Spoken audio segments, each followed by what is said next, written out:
ಹೇಳ್ತಾ ಇದ್ದ, ಎಲ್ಲೇ ಹೋದ್ರು ಆತ ನಾನು ನಿನ್ನ ಬಿಡಲ್ಲ. ಅದಕ್ಕೆ ಹೇಳ್ತೀನಿ, ಯುಗದ ಸಮಾಪ್ತಿವರೆಗೆಲ್ಲ ದಿವಸ ನಾನು ನಿನ್ನ ಸಂಗಡ ಇರ್ತೀನಿ. ಅಲ್ಲೆಲ್ಲೂಯ್ಯ. ಅದೇ ದೇವ್ರು ನಮ್ಮ ಸಂಗಡ ಇರೋದಾದ್ರೆ ನಮ್ಗೆ ಯಾಕ್ರಿ ಕಷ್ಟ? ಏನು ಪಾಸ್ಟೆ ಆಯ್ತು, ನಮ್ಗೆ ಯಾಕೆ ಈ ಸಮಸ್ಯೆ? ದೇವ್ರ ಜೊತೆ ಇರೋದ್ರಿಂದಾನೇ ನೀನು ಎಲ್ಲೇ ಹೋದ್ರು ಹೊರಗಡೆ ಬರ್ತಾ ಇರೋದು. ನೋಡಿ, ಇನ್ನೊಂದು ವಾಕ್ಯ ಓದಿಕೊಳ್ಳೋಣ. ಆದಿಕಾಂಡ 39ನೇ ಅಧ್ಯಾಯ 2 ಮತ್ತು 4ನೇ ವಚನ. 39, 20-23 ತನಕ. 39ನೇ ಅಧ್ಯಾಯ ಆದಿಕಾಂಡ 2-4ನೇ ವಚನ. ಯೆಹೋವನು ಯೋಸೇಫನ ಸಂಗಡ ಇದ್ದದ್ರಿಂದ ಅವನು ಏಳಿಗೆಯಾಗಿ ಐಗುಪ್ತನಾದ ತನ್ನ ದಣಿಯ ಮನೆಯೊಳಗೆ ಸೇವಕನಾದನು. ಯೆಹೋವನು ಯೋಸೇಫನ ಸಂಗಡವಿದ್ದು ಅವನು ಮಾಡುವ ಕೆಲಸವನ್ನೆಲ್ಲ ಸಫಲವಾಗುವಂತೆ ಮಾಡುತ್ತಾನೆಂದು ಅವನ ದಣಿಯು ತಿಳಿದು ಅವನ ಮೇಲೆ ದಯೆ ಇಟ್ಟು ಅವನನ್ನು ಸ್ವಂತ ಸೇವಕನಾಗಿ ನೇಮಿಸಿಕೊಂಡನು. ಯೋಸೇಫನಿಗೆ ಸ್ವಂತ ಕುಟುಂಬದವರಿಗೆ ತಿರಸ್ಕಾರ ಮಾಡಿಬಿಟ್ರು. ಸ್ವಂತ ಒಡ ಹುಟ್ಟಿದಂಥ ಅಣ್ಣಂದಿರೇ ಆತನನ್ನು ಆಳು ಬಾವಿಗೆ ಬಿಸಾಕ್ಬಿಟ್ರು. ಆತನ ಕೊಲ್ಲಬೇಕಂತ ಪ್ರಯತ್ನ ಪಟ್ಟರು. ಬೇಡ, ರಕ್ತದ ಅಪರಾಧ ನಮ್ಮ ಮೇಲೆ ಬೇಡ ಅಂತೇಳಿ ಆಳು ಬಾವಿಯಿಂದ ತೆಗೆದು ಸ್ವಂತ ತಮ್ಮನನ್ನು ಐಗುಪ್ತ ದೇಶಕ್ಕೆ 20 ರೂಪಾಯಿಗೆ ಮಾರಿಬಿಡ್ತಾರೆ. ಕೋಳಿ ಕುರಿ ತತ್ತಿ ಮಾರ್ದಂಗೆ ಮಾರಿಬಿಡ್ತಾರೆ. ಒಂದು ನಾಟಿ ತತ್ತಿ ಎಷ್ಟೈತ್ರಿ? ನಾಟಿ ಕೋಳಿ ತತ್ತಿ ಎಷ್ಟೈತಿ ಹಳ್ಳಿಲಿ? 20 ರೂಪಾಯಿ.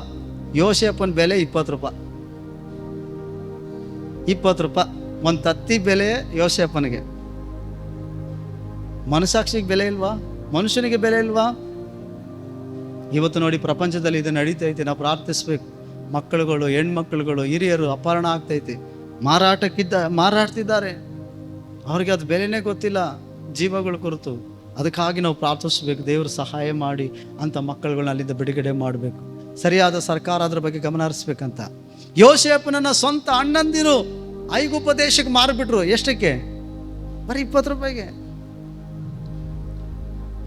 ಯೋಸೇಫನ ತೆಗೆದುಕೊಂಡು ಹೋದಂಥ ಆ ದಳವಾಯಿ ಏನು ಮಾಡ್ತಾ ಮತ್ತೆ ಪುಟ್ಟಿಪೂರ ಎಂಬುದಾಗಿ ಫರೋನ ಕೆಳಗಡೆ, ಐಗುಪ್ತ ದೇಶದಲ್ಲಿ ಅರಸನಾದ ಫರೋನ ಕೈ ಕೆಳಗಡೆ ಕೆಲಸ ಮಾಡುವಂಥ ಮನೆಗಾವಲವನಿಗೆ ಮಾರಿಬಿಡ್ತಾನೆ. ಅವನು ತೆಗೆದುಕೊಂಡ. ಅಲ್ಲೆಲ್ಲೂಯ್ಯ. ಆ ಯೋಸೇಫನಿಗೆ ಹೋಗ್ಬಿಟ್ಟಿದ್ದೇನೆ, ದೇವ್ರು ನಿನ್ನ ಸಂಗಡ ಇದ್ದಾನೆ ಅಂತ ಹೇಳಿದ್ರೆ ಏನಂತಾನೆ? ಆಗ ನಿನ್ನ ಅಲ್ಲ ಏನಂತಾನೆ? ಸಿಟ್ಟ ತೊಂದೊಡಿಬೋದು ರಪ್ ಅಂತ. ದೇವ್ರು ನನ್ನ ಸಂಗಡ ಇದ್ದಿದ್ರೆ ನಾನೊಬ್ಬ ಮನುಷ್ಯ ತಾನೆ, ನನಗೂ ಮಾನವೀಯತೆ ಇದೆಯೇ ತಾನೆ, ನೋವು ಸಂತೋಷ ಅಲ್ಲ. ನನ್ನ ಕಿಮ್ಮತ್ತಿಲ್ಲ 20 ರೂಪಾಯಿ ಮಾರ್ಬಿಟ್ರು. ಅಲ್ಲೆಲ್ಲೂಯ್ಯ. ದೇವ್ರಿದ್ದೀರೆ ನನ್ನನ್ನು ಯಾಕೆ ದಾಸರಾಗಿ ಮಾರಕ್ ಬಿಟ್ಟ ಆತ? ನನಗೆ ಯಾಕೆ ಈ ಪರಿಸ್ಥಿತಿ? ನನ್ನ ತಾಯಿನ ಕಳ್ಕೊಂಡೆ, ನನ್ನ ತಮ್ಮ ಇದ್ದಾನೆ, ತಂದೆ ಜೊತೆ ಹೇಗೋ ಇದ್ದೆ, ಅವರಿಂದ ಎಲ್ಲ ದೂರ ಮಾಡಿಬಿಟ್ರಲ್ಲ. ದೇವ್ರ ನನ್ನ ಸಂಗಡ ಇದ್ದಿದ್ರೆ ನಾನು ಯಾಕೆ ಇವ್ರ ಮನೇಲಿ ಬಂದು ಜೀತನಾಗಿ ದಾಸನಾಗಿ ಕೆಲಸ ಮಾಡಬೇಕಾಯಿತು ಅಂತ ಹೇಳ್ತಿದ್ದ. ಆದರೆ ಯೋಸೇಫ ಪರಿಸ್ಥಿತಿ ನೋಡ್ತಿದ್ದಾನೆ. ಯೋಸೇಫ ಕಷ್ಟಗಳನ್ನ ನೋಡ್ತಿದ್ದಾನೆ. ಯೋಸೇಫನ ಜೊತೆ ದೇವ್ರು ಇರೋದು ಅವ್ನಿಗೆ ಗೊತ್ತಾಗ್ತಿಲ್ಲ. ನೀನು ಇವತ್ತು ನಿನ್ನ ಕಷ್ಟಗಳನ್ನ ನೋಡ್ತಿದ್ದಿ, ನೀನು ಇವತ್ತು ನಿನ್ನ ಕಣ್ಣೀರನ್ನು ನೋಡ್ತಿದ್ದಿ, ನಿನ್ನ ದುಃಖಗಳು ನೋಡ್ತಿದ್ದಿ, ನಿನ್ನ ಪರಿಸ್ಥಿತಿಗಳನ್ನ ನೋಡ್ತಿದ್ದಿ, ನೀನು ಆದೋಗ್ತಿರೋ ಶ್ರಮೆಗಳನ್ನ ನೋಡ್ತಾ ಇದ್ದಿ. ಇನ್ಯಾವಾಗ ದೇವರು ಸಹಾಯ ಮಾಡ್ತಾನೆ ಅಂತ. ಆದರೆ ದೇವ್ರು ನಿನ್ನ ಸಂಗಡ ಇರೋದು ನಿನಗೆ ಗೊತ್ತಾಗ್ತಿಲ್ಲ, ನಿನ್ನ ನೋಡುವವ್ರು ಗೊತ್ತಾಗ್ತಾ ಇದ್ದಿ. ಅದಕ್ಕೆಲ್ಲ ವಾಕ್ಯ ಹೇಳ್ತದೆ ನೋಡ್ರಿ, ಓದಿ. ಯೆಹೋವನು ಯೋಸೇಫನ ಸಂಗಡ ಇದ್ದದ್ರಿಂದ ಅವನು ಏಳಿಗೆಯಾಗಿ ಐಗುಪ್ತನಾದ ತನ್ನ ದಣಿಯ ಮನೆಯೊಳಗೆ ಸೇವಕನಾದನು. ಯೆಹೋವನು ಯೋಸೇಫನ ಸಂಗಡ ಇದ್ದದ್ರಿಂದ ಯೋಸೇಫನ ಸಂಗಡವಿದ್ದು ಅವನು ಮಾಡುವ ಕೆಲಸವನ್ನೆಲ್ಲ ಸಫಲವಾಗುವಂತೆ ಮಾಡಿದ್ದಾನೆಂದು ಅವನ ದಣಿಯು ತಿಳಿದು. ಯಾರು ಗೊತ್ತಾಯಿತು? ಈ ಪುಟ್ಟಿಪೋರನಿಗೆ ಗೊತ್ತಾಯಿತು ಯೋಸೇಫನ ಜೊತೆ ದೇವರಿದ್ದಾನೆ ಅಂತ. ಯೋಸೇಫನ್ ಗೊತ್ತಾಗಿಲ್ಲ. ಅರ್ಥ ಆಯ್ತಾ? ಯಾರು ಗೊತ್ತಾಯ್ತಂತೆ? ಜೋರಾಗಿಲ್ಲ. ಯಾರು ಗೊತ್ತಾಯ್ತಂತೆ? ಯೋಸೇಫನ ಜೊತೆ ದೇವ್ರು ಇರೋದು ಪುಟ್ಟಿಪೋರನ್ ಗೊತ್ತಾಯ್ತಂತೆ. ಆ ಮನೆ ಯಜಮಾನನಿಗೆ ಈ ಹುಡುಗನ ಜೊತೆ ದೇವರಿದ್ದಾನೆ, ಈ ಮಗಳ ಜೊತೆ ದೇವರಿದ್ದಾನೆ. ನಿನ್ನ ಶತ್ರುಗಳು ಗೊತ್ತಾಗ್ತದೆ, ನಿನ್ನ ವಿರೋಧಿಸೋರಿಗೆ ಗೊತ್ತಾಗ್ತದೆ, ಒಂದು ದಿನ ನಿನ್ನ ಬಗ್ಗೆ ಮಾತನಾಡೋರಿಗೆ ಗೊತ್ತಾಗ್ತದೆ ಈ ಮಗನ ಜೊತೆ ದೇವರಿದ್ದಾನೆ ಅಂತ. ನೀನು ದೇವರ ಸಮ್ಮುಖದಲ್ಲಿ ಜೀವಿಸುವಂಥ ವ್ಯಕ್ತಿ ಆಗಿದ್ರೆ, ಪ್ರಾಪ್ತಿಸುವಂಥ ವ್ಯಕ್ತಿ ಆಗಿದ್ರೆ, ಭಯಭಕ್ತಿಯಲ್ಲಿ ನಡೆಯುವ ವ್ಯಕ್ತಿ ಆಗಿದ್ರೆ ನಿನ್ನನ್ನು ಕುರಿತು ಹೇಳ್ತಾರೆ. ನೀನು ತಿಳ್ಕೊಳ್ದೆ ಹೋಗ್ಬೋದು, ಅಯ್ಯೋ ನಾನು ಕಷ್ಟದಲ್ಲಿದ್ದೀನಿ, ದೇವ್ರು ನನ್ನ ಕೈ ಬಿಟ್ಟಿದ್ದಾರೆ, ಅದಕ್ಕೆ ಈ ಕಷ್ಟ, ಅದಕ್ಕೆ ಈ ಗೋಳು, ಅದಕ್ಕೆ ಈ ಸಮಸ್ಯೆ, ಅದಕ್ಕೆ ಈ ಬಾಧೆ, ಅದಕ್ಕೆ ಈ ರೋಗ, ಅದಕ್ಕೆ ಜನರಿಂದ ನಾಡ್ಕೊಳ್ತಿದ್ದಾರೆ ಅಂತ ನೀನು ಹೇಳ್ಬೋದು. ಆದರೆ ಅವ್ರಿಗೆ ಗೊತ್ತಾಗ್ತದೆ ನಿನ್ನ ಜೊತೆ ದೇವರಿದ್ದಾರೆ ಅನ್ನೋದು. ಅಲ್ಲೆಲ್ಲೂಯ್ಯ. ಯಾಕಂದರೆ ಎಂತೆಂಥ ಕಷ್ಟಗಳು ಬಂದರೂ ಅದು ಇವ್ರನ್ನ ಮುಳುಗಿಸ್ಲಿಲ್ಲ. ಎಂತೆಂಥ ಪರಿಸ್ಥಿತಿಗಳು ಬಂದರೂ ಇವ್ರು ಕಂಗಾಲಾಗಲಿಲ್ಲ. ಅಯ್ಯೋ ಇವರು ಚೆನ್ನಾಗೇ ಇದ್ದಾರೆ, ಅಯ್ಯೋ ನಮಗೇನಾದ್ರು ಅವ್ರಿಗೆ ಬಂದಿದ್ದು ಕಷ್ಟ ಬಂದಿದ್ರೆ ಇವತ್ತು ಏನಾಗ್ಬಿಡ್ತಿತ್ತು ನಮ್ಮ ಪರಿಸ್ಥಿತಿ, ನಮ್ಮ ಕುಟುಂಬ ಏನಾಗ್ಬಿಡ್ತಿತ್ತು ಯೋಚಿಸ್ತಾರೆ. ಹಾಗಾಗಿ ಅವ್ರು ತಿಳ್ಕೊಳ್ತಾರೆ ನಿಮ್ಮ ಸಂಗಡ ದೇವರಿದ್ದಾನೆ ಅನ್ನೋದನ್ನು. ನೀ ತಿಳ್ಕೋಬೇಕು, ನಾನು ಕಷ್ಟದಲ್ಲಿ ಹಾದು ಹೋದ್ರು, ಕಣ್ಣೀರಲ್ಲಿ ಹಾದು ಹೋದ್ರು, ನನ್ನ ದೇವರು ನನ್ನನ್ನು ಬಿಟ್ಟಾಗಲದೆ ನನ್ನ ಜೊತೆ ಇದ್ದಾನೆ ಅಂತ. ಪೇತ್ರ ಸುಂದರವಾಗಿ ಒಂದು ಮಾತು ಹೇಳ್ತಾನೆ, ಏನಂತಂದರೆ ನೀನು ತಪ್ಪು ಮಾಡಿ ಪಾಪ ಮಾಡಿ ಬಯಸ್ಕೊಳ್ಳೋದಾದರೆ, ಒಡಿಸ್ಕೊಳ್ಳೋದಾದರೆ, ಪೆಟ್ಟು ತಿನ್ನೋದಾದರೆ, ಅಥವಾ ನೀನು ಸಾಲ ಬಾಧೆಗಳು ಸಿಕ್ಕಾಕೊಳ್ಳೋದಾದರೆ, ನಷ್ಟಪಡೋದಾದರೆ ದೇವರು ನಿನ್ನ ಜೊತೆ ಇರ್ತಾನೆ ಅಂತ ತಿಳ್ಕೊಬೇಡ.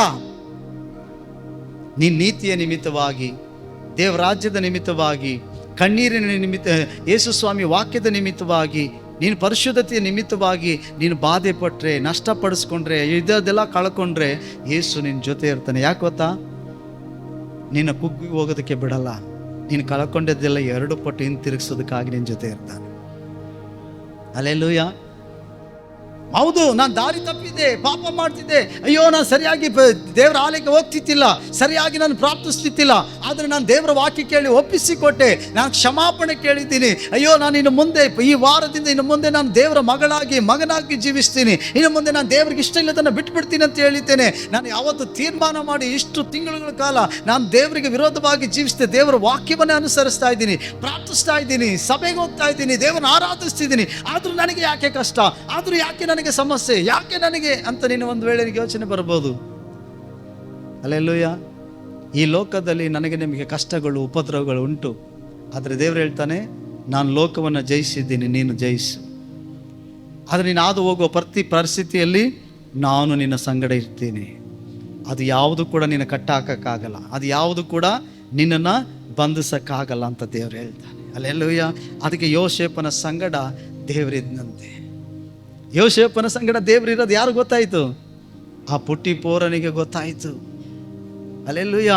ಅವನ ಕೈ ಹಾಕುವಂಥ ಪ್ರತಿ ಕೆಲಸವನ್ನು ದೇವರು ಆಶೀರ್ವದಿಸ್ತಿದ್ದಾನೆ ಅಂತ. ನೀನು ದೇವರ ಮಾರ್ಗದಲ್ಲಿರೋದಾದರೆ, ನೀನು ದೇವರ ಅನ್ಯೋನ್ಯತೆಯಲ್ಲಿರೋದಾದರೆ, ನಿನ್ನ ಕೈ ಹಾಕುವ ಕೆಲಸಗಳು ಆತನ ಆಶೀರ್ವದಿಸ್ತಾನೆ. ನಿನ್ನ ಶತ್ರುಗಳಿಗೆ, ನೀನು ವಿರೋಧಿಸುವವರಿಗೆ, ನಿನಗೆ ಶೋಧನೆ ತರುವ ಸೈತಾನಿಗೂ ಗೊತ್ತಾಗೈತೆ ಈ ಮಗನ ಜೊತೆ ದೇವರಿದ್ದಾನೆ ಅನ್ನೋದನ್ನು. ಅದಕ್ಕೆ ಅವನು ಹೆಂಗಾದ್ರೂ ಮಾಡಿ ಇವ್ರನ್ನ ಪ್ರಾರ್ಥನೆ ಬಿಡಿಸ್ಬೇಕು, ಹೆಂಗಾದ್ರೂ ಮಾಡಿ ಇವ್ರು ಚರ್ಚೆ ಬಿಡಿಸ್ಬೇಕು, ಹೆಂಗಾದ್ರೂ ಮಾಡಿ ಇವ್ರನ್ನೇನು ಮಾಡಬೇಕು, ಪಾಪದಲ್ಲಿ ಬೀಳಿಸ್ಬೇಕಂತ ಪ್ರಯತ್ನ ಪಡ್ತಾನೆ. ನೀ ಹೇಳ್ಬೋದು ನನಗೆ ಯಾಕೆ ಶೋಧನೆ? ಯೇಸು ನಿನ್ನ ಜೊತೆ ಇರೋದ್ರಿಂದ ನಿನಗೆ ಶೋಧನೆ ತರ್ತಾ ಇರೋದು ಸೈತಾನು. ಯೇಸು ಇಲ್ಲ ಅಂದರೆ ಸೈತಾನ್ ಏನು ಮಾಡಲ್ಲ, ಆಯ್ತು ಹೋಗಿ ನೀನು ಪಾಪ ಮಾಡ್ಕೊ ಅಂತ ಬಿಟ್ಬಿಡ್ತಾನೆ, ಸ್ವತಂತ್ರ ಮೂಗ್ದಾರ ಬಿಚ್ಚಿ. ಹಲ್ಲೆಲೂಯಾ. ನಾವು ಯೇಸುವಿನ ಮಕ್ಕಳಾಗಿರೋದ್ರಿಂದ, ಯೇಸುವನ್ನು ಸೇವಿಸ್ತಾ ಇರೋದ್ರಿಂದ, ಆತ ನಮ್ಮ ತಂದೆಯಾಗಿ ನಮಗೆ ಒಳ್ಳೆಯ ಕುರುಬನಾಗಿ ನಡೆಸ್ತಿರೋದ್ರಿಂದ, ಆತನು ನಿನ್ನ ಜೊತೆ ನಮ್ಮ ಜೊತೆ ಇರೋದ್ರಿಂದ ಸೈತಾನ ಗೊತ್ತಾಗೈತೆ ಈ ಮಗಳ ಜೊತೆ, ಈ ಮಗನ ಜೊತೆ, ಯೌವನಸ್ಥ ಮಗನ ಜೊತೆ, ಈ ತಂದೆ ಜೊತೆ, ಈ ಹಿರಿಯ ತಾಯಿ ಜೊತೆ, ಈ ಮಕ್ಕಳ ಜೊತೆ ದೇವರಿದ್ದಾನೆ ಅನ್ನೋದು ಗೊತ್ತಾಗೈತೆ. ಅದಕ್ಕಾಗಿ ನಾವು ಪ್ರಾರ್ಥಿಸಬೇಕು, ನಂಬಿಕೆಯಲ್ಲಿ ದೃಢವಾಗಿರಬೇಕು. 20 ವಚನದಿಂದ ಓದೋಣ. ಆದಿಕಾಂಡ 39:20. ಅವನನ್ನು ಇಳಿಸಿ ಅರಸನ ಸೆರೆಯವರನ್ನು ಕಟ್ಟಿ ಹಾಕಿಸುತ್ತಿದ್ದ ಸೆರೆಮನೆಯಲ್ಲಿ ಹಾಕಿಸಿದನು. ಅಲ್ಲಿ ಯೋಸೇಫನು ಸೆರೆಯಲ್ಲಿ ಇರಬೇಕಾಯಿತು. ಆದರೂ ಯೆಹೋವನು ಯೋಸೇಫನ ಸಂಗಡ ಇದ್ದು. ಹಲೋ, ಕೇಳ್ತಿದ್ದೀರಾ? ಈಗ ಪುಟಿಪೋರ ಏನು ಮಾಡ್ದ? ಇವನ್ ಜೊತೆ ದೇವರಿರೋದು ನೋಡಿದ್ದೇನೆ, ಎಲ್ಲ ಅಧಿಕಾರ ಇವನಿಗೆ ಕೊಟ್ಬಿಟ್ಟ. ನೋಡಪ್ಪ, ಮನೇಲಿ ಮಾತ್ರ ನಾನು ಯಜಮಾನ, ಉಣ್ಣೋ ವಿಷಯದಲ್ಲಿ ಅದೇ ಮಾತ್ರ ಚಿಂತೆ ಮಾಡಿ, ಇನ್ನೆಲ್ಲ ಅವನೇ ನೋಡ್ಕೊತಾನೆ ಯೋಸೇಫ್.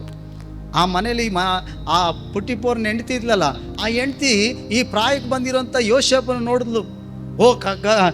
ಏನಂತೆ ದಷ್ಟಪುಷ್ಟವಾಗಿದ್ದಾನೆ ಹುಡುಗ, ಚೆನ್ನಾಗಿದ್ದಾನೆ ಅಂತೇಳಿ. ಅವಳು ಗಂಡ ಇಲ್ಲದಾಗ ಕರೆದಿದ್ದೇನೆ, ಬರಲಿ ಏನಮ್ಮ ಪಾಪ ಮಾಡಬೇಕು ನಿನ್ನ ಜೊತೆ.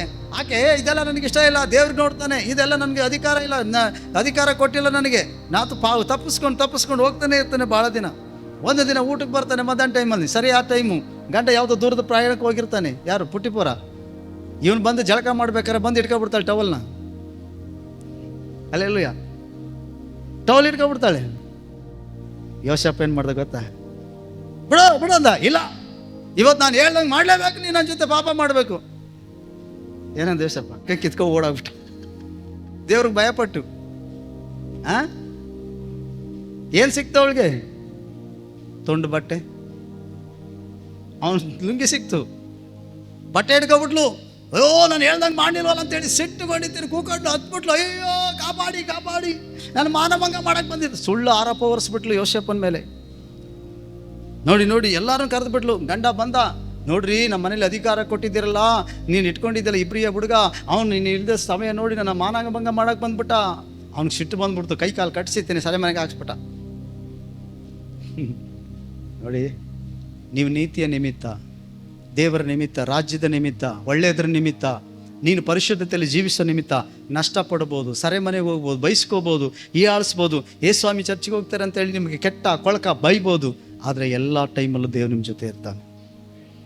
ವಾಕ್ಯ ಹೇಳ್ತದೆ, ಯೋಸೇಫನು ಮಾಡದಿರೋ ತಪ್ಪನ್ನು ಹೊತ್ಕೊಂಡು ಸೆರೆಮನೆ ಒಳಗಡೆ ಹೋಗ್ತಿದ್ದಾನೆ. ಅವನ ಜೊತೆ ಯಾರು ಹೋಗ್ತಿದ್ದಾರೆ? ಅಲ್ಲಿ ವಾಕ್ಯ ಏನು ಹೇಳ್ತದೆ ನೋಡ್ರಿ. ಯೋಸೇಫನ ಸಂಗಡ ಆದರೂ ಮೇಲೆ ಹೇಳುತ್ತೆ, ಅವನು ಇಡಿಸಿ ಅರಸನ ಸೆರೆಯವರನ್ನು ಕಟ್ಟು ಹಾಕಿಸುತ್ತಿದ್ದ ಸೆರೆಯ ಮನೆಯಲ್ಲಿ ಹಾಕಿಸಿದನು. ಅಲ್ಲಿ ಯೋಸೇಫನು ಸೆರೆಯಲ್ಲಿ ಇರಬೇಕಾಯಿತು. 2ನೇ ವಚನ, ಆದರೂ ಯೆಹೋವನು ಯೋಸೇಫನ ಸಂಗಡ ಇದ್ದು. ಯೋಸೇಫ ಎಲ್ಲಿದ್ದಾನೀಗ? ದೇವ್ರು ಎಲ್ಲಿದ್ದಾರೆ ಈಗ? ಅದಕ್ಕೆ ದೇವ್ರು ಹೇಳ್ತೀವಿ, ಯುಗದ ಸಮಾಪ್ತಿವರೆಗೆ ಎಲ್ಲ ದಿವಸ ಸೆರೆಮನೆಗೆ ಹೋಗ್ತಿದ್ದಾರೆ ಯೋಸೇಫನ ಜೊತೆ ದೇವರು. ವಾಕ್ಯ ಹೇಳ್ತೈತಲ್ವ, ಯೋಸೇಫನ ಸಂಗಡ. ಯೋಸೇಫ ಎಲ್ಲಿಗೆ ಹೋಗ್ತಿದ್ದಾನೆ? ಸೆರೆಮನೆಗೆ. ಯೆಹೋವನು ಅವನ ಸಂಗಡ ಇದ್ದಂತೆ. ಎಲ್ಲಿ? ಸೆರೆಮನೆಯಲ್ಲಿ. ನೀನು ದೇವರ ಮಗನಾಗಿ ಮಗಳಾಗಿ ಕೆಟ್ಟದ್ದನ್ನು ನಿರಾಕರಿಸಿ ಪಾಪನ ಬಿಟ್ಟು ಓಡಿ ಹೋಗುವಾಗ, ಪರಿಶುದ್ಧತೆಯಲ್ಲಿ ಜೀವಿಸುವಾಗ ಅದರಿಂದ ಬರುವಂಥ ನಷ್ಟನ್ನು, ಅವಮಾನವು, ನಾನು ದೇವ್ರ ಮಗಳಾಗಿದ್ದೀನಿ, ಮಗನಾಗಿ ಸುಳ್ಳು ಹೇಳಲ್ಲ, ಕೆಟ್ಟದ್ದು ಮಾಡಲ್ಲ, ನಾನು ದೇವ್ರ ವಾಕ್ಯಕ್ಕೆ ವಿರೋಧವಾಗಿ ಜೀವಿಸಲ್ಲ, ಗ್ರಾಮದವರು ಸಂಬಂಧಿಕರು ಏನೇ ಅನ್ನಲಿ ಅಂತೇಳಿ ನೀನು ದೇವ್ರಿಗಾಗಿ ಜೀವಿಸ್ತಾ ಅಲ್ಲಿ ದೇವ್ರ ನಿಮಿತ್ತವಾಗಿ ತಿರಸ್ಕಾರ, ಅವಮಾನ, ಪೆಟ್ಟು, ರೋಗಗಳು, ನೋವುಗಳು, ಬಹಿಷ್ಕಾರ, ನೀನು ಏನು ತಾಳ್ತೀಯೋ ದೇವ್ರು ನಿನ್ನ ಜೊತೆ ಇರ್ತಾನೆ. ದೇವ್ರು ನಿನ್ನ ಜೊತೆ ಇರ್ತಾನೆ. ಹಲ್ಲೆಲೂಯಾ. ಇಡೀ ಊರೇ ಒಂದಾಗ್ಬೋದು, ನೀನು ಒಬ್ಬಳೇ ಅಥವಾ ನೀನು ಒಬ್ಬನೇ ಅಥವಾ ನೀನು ಒಂದೇ ಕುಟುಂಬ ಒಂದಾಗಿರ್ಬೋದು, ನಿನ್ನ ಜೊತೆ ದೇವರು ನಿಲ್ತಾನೆ. ದೇವರ ಪಕ್ಷವೇ, ಪರಲೋಕ ರಾಜ್ಯವೇ ನಿನ್ನ ಜೊತೆ, ನನ್ನ ಜೊತೆ ನಿಲ್ತದೆ. ಹಲ್ಲೆಲೂಯಾ.